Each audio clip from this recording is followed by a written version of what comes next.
Come to the Noise TV Outpost. If you don't come here, you're missing out.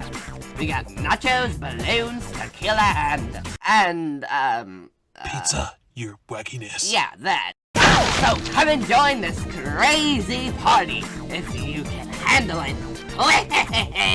And cook. This is horrible. I'm gonna go get a smoke. I can't believe a man like me is being reduced to doing commercials. If it wasn't for a stupid pillar, I wouldn't be stuck here on guard duty. Why did they leave me with this guy?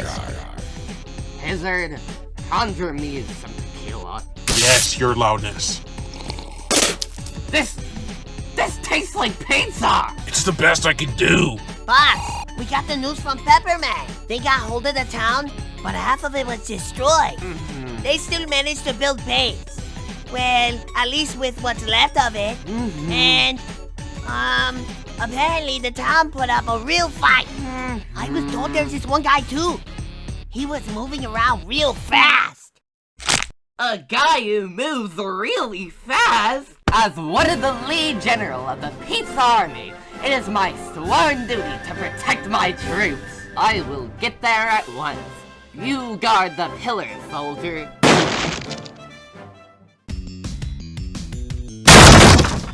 Hello, are you the sheriff? We surrender. We should help cover the funds for our troops, and maybe a few pizza orders too. Now all we need to do is set camp here. Italian man, I have a good old bottle of milk for you. Nice. This isn't milk. Don't get what the cowboy thing is all about. Put your eyes where I can see them. What? I'm not gonna sugarcoat it.